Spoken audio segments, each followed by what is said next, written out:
What if releasing him is the very act that binds him closer? What if, in the moment you stop chasing love, it finally begins to chase you? These are not the questions of a romantic game. They're the silent echoes of a deeper psychological truth. Sometimes letting go doesn't mean losing. It means awakening something dormant, both in him and in you. And yet the moment a woman decides to release a man, emotionally, energetically, or physically, there's a quiet fear inside her. Will he forget me? Will he find someone else? Will my absence be replaced by someone else's presence? You've been taught that holding on proves love, that sacrifice keeps connection alive. You were conditioned, often without words, to believe that being needed equals being loved. But what if that conditioning, repeating itself like a quiet, invisible program, has only kept you locked in cycles where your worth is measured by your availability? In truth, the paradox is this: the more tightly you cling, the more invisible you become. But the moment you release, without drama, without rage, without manipulation, you trigger something much older and more primal in the male psyche. It's not magic, it's psychology. You see, desire thrives in space. Affection sharpens in absence. And men, contrary to the myths that say they're simple or emotionally shallow, are often stirred most deeply not when they're comforted, but when they're confronted with the possibility of your autonomy. This isn't about playing hard to get. This is about being hard to forget. There is a difference between withholding and detaching. The former is strategy, the latter is liberation, and men feel it. When a woman, especially one who has given deeply, suddenly shifts her energy, when she chooses herself over the loop of waiting, explaining, proving, she interrupts a pattern, and in that interruption, something new begins. Sometimes confusion, sometimes longing, sometimes regret, but always a shift. Freud might say when the object of desire disappears, the unconscious begins to speak. The mind begins to fill in the gaps with fantasy, projection, and nostalgia. The man does not simply remember what you did. He begins to feel what he once ignored. Your absence becomes the mirror in which he sees his own emotional poverty. Letting go, then, becomes not an act of abandonment, but a quiet revolution. A line drawn not out of bitterness, but out of clarity. And clarity is magnetic. A woman who lets go without closing her heart, without hardening, without playing games, she becomes unforgettable, because she chose freedom not as revenge, but as truth. And here's the deepest paradox. Many men only realize the depth of their attachment after they've felt the loss, because loss is the trigger of memory, and memory is the container of all that we took for granted. So if you've ever been told that you must fight to keep a man, ask yourself, is love really proven by persistence or by presence? And what happens when your presence is no longer guaranteed? We'll explore this through the lens of autonomy, attachment, ego, and projection. Not as tactics, but as truths that govern human connection beneath the surface. Because sometimes the most powerful declaration a woman can make is silence, not the silence of punishment, the silence of self-respect. And it's from that silence we now continue. Autonomy, a word that sounds simple, but holds a depth most women were never encouraged to claim. How many of your past relationships subtly taught you that your independence was a threat, that your opinions needed softening, your voice needed restraint, your success needed minimizing, so that he could feel like a man? A woman's autonomy, especially after 40, is not just personal growth. It is power reclaimed from years of conditioning that equated self-sacrifice with love. But something fascinating happens when a woman stops orbiting around male validation. She begins to radiate a different energy, one that disrupts old dynamics. She no longer seeks approval, she embodies presence, and that presence commands attention. Why? Because autonomy unsettles the unconscious expectations placed on women. The expectation to be available, to be pliable, to be needed.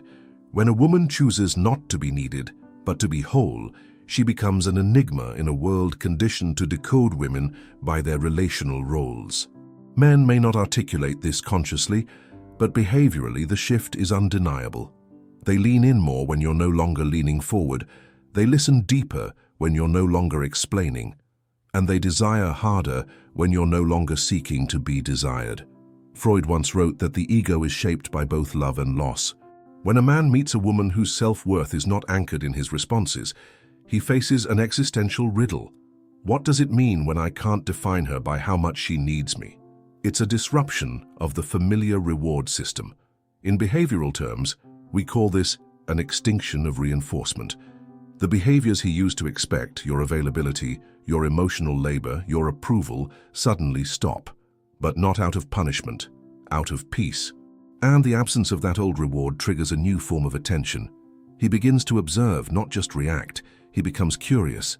Where did she go, emotionally? Why isn't she chasing? Why do I feel her more now that she's absent? What makes this dynamic potent isn't coldness, it's clarity. You see, independence is not the absence of love. It's the refusal to lose yourself inside it. In a culture where women are still applauded for loyalty, but shamed for self-protection, your detachment may be read as arrogance. Let it be, because true autonomy is not the armor of ego, it is the foundation of identity. The most powerful form of attraction is not seduction, it's self-possession. When you walk through life grounded in your own values, your own rituals, your own joy, you unconsciously activate something in others. Not because you are trying to be desired, but because you've stopped performing for it. This is not about domination, it's about orientation. When your internal compass stops spinning in reaction to someone else's attention, you reclaim your time, your nervous system, and your emotional economy. In practical terms, cultivating autonomy is not about isolation, it's about integrity. What do you say no to? Not out of fear, but out of wisdom. What do you no longer explain because you trust your boundaries? Where do you place your time, knowing that attention is the currency of intimacy? Freud might suggest that men are drawn not just to your beauty, your kindness, or even your sensuality, but to the mystery of your containment.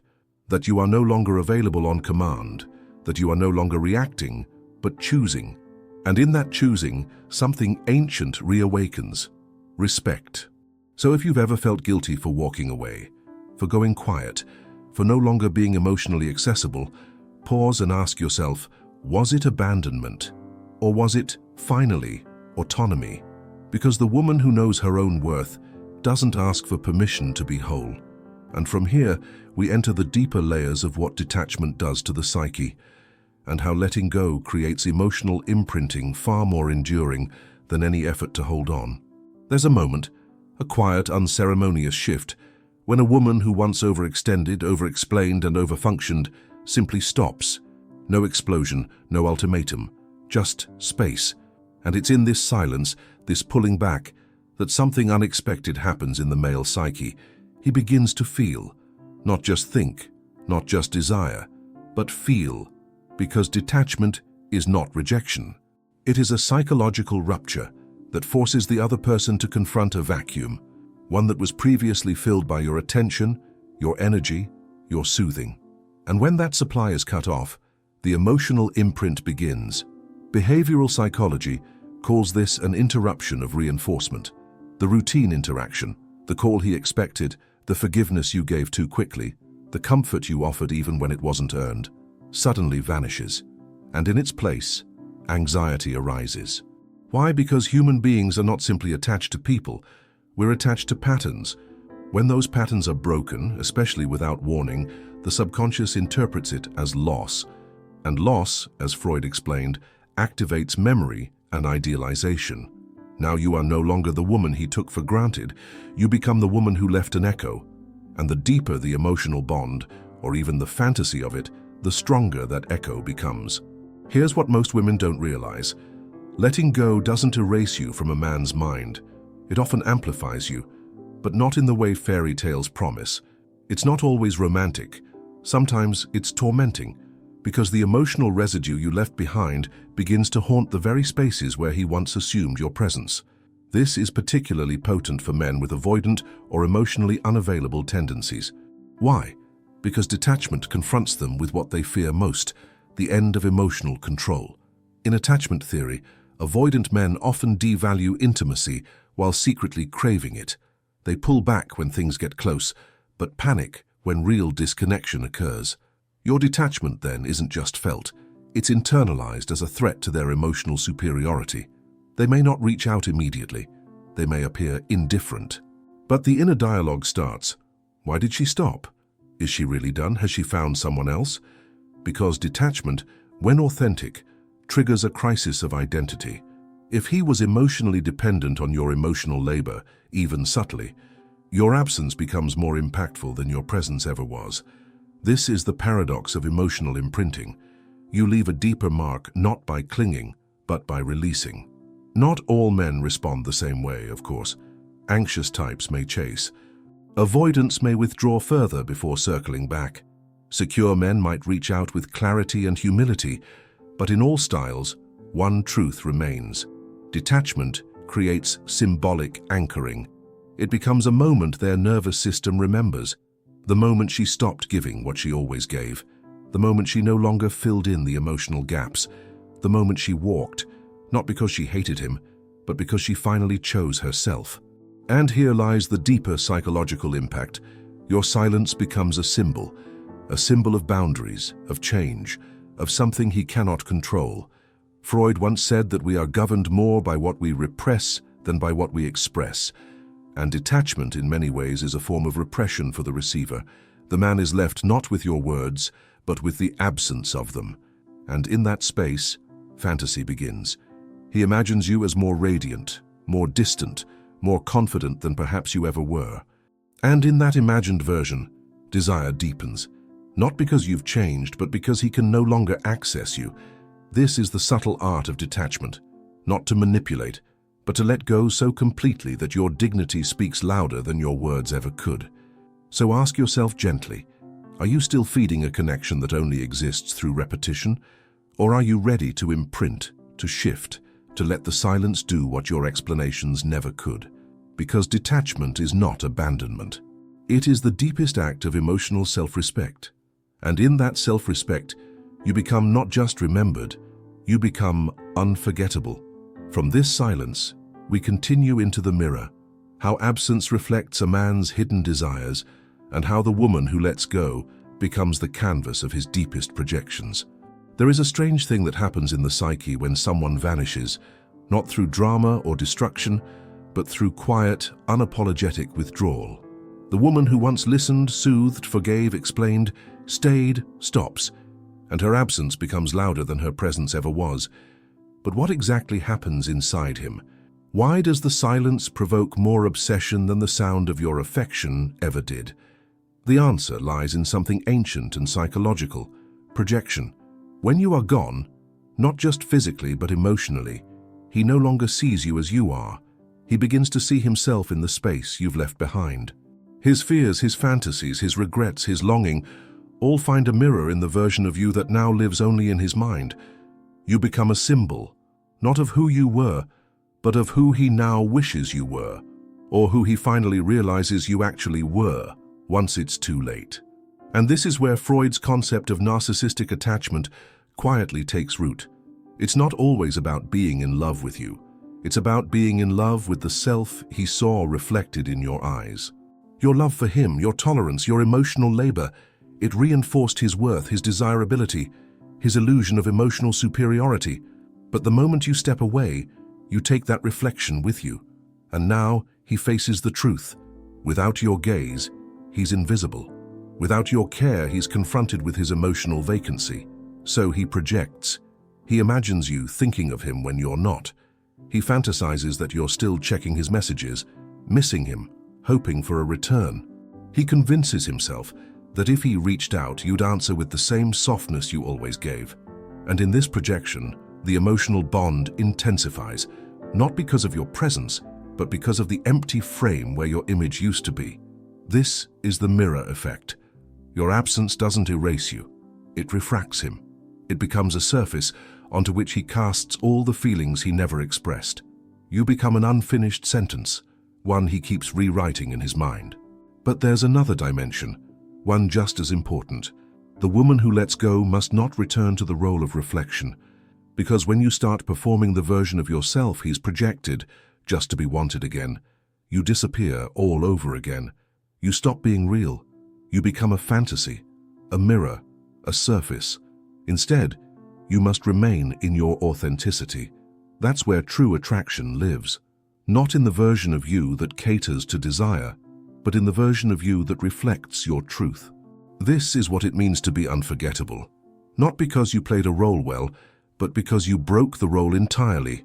Men may be drawn to many women, but they rarely forget the one who stopped mirroring them and started mirroring herself.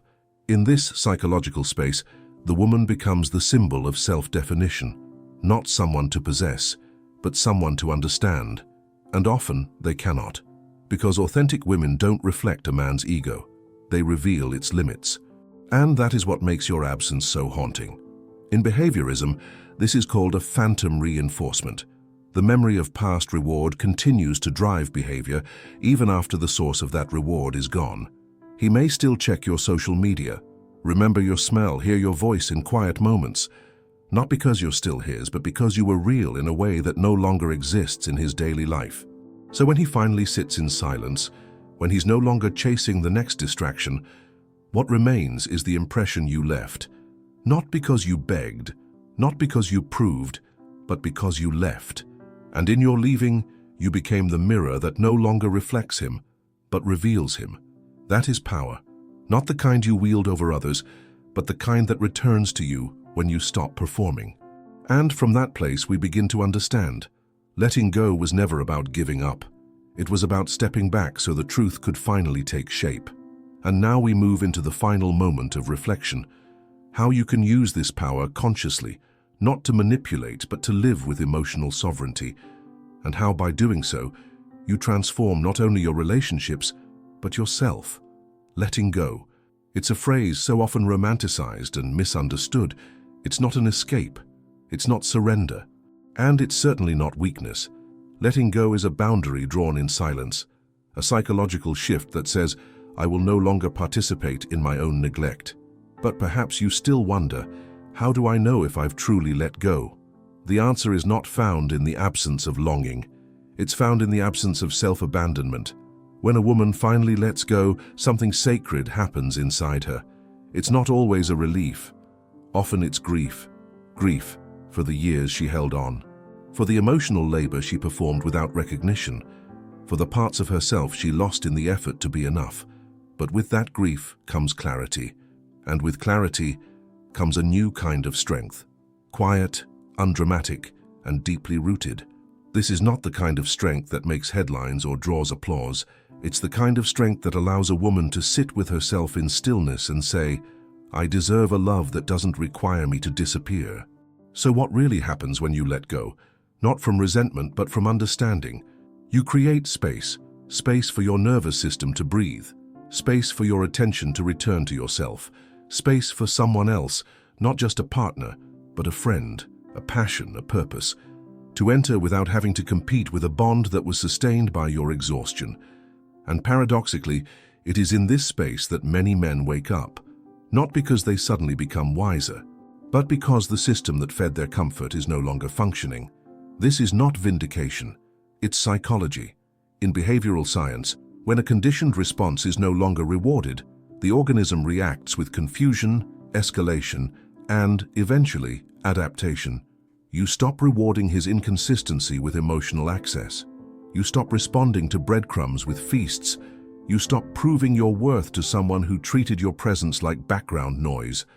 And as those reinforcements vanish, he is left not just with his feelings, but with himself. Some men will finally do the inner work.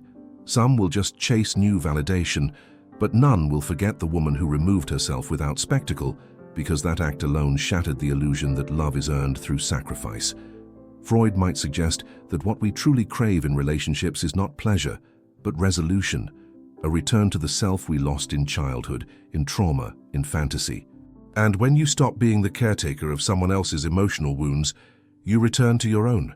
You begin to notice that peace isn't the absence of him, it's the presence of you. And this is where your healing becomes real. Not when he comes back, not when he finally apologizes, but when you no longer need him to.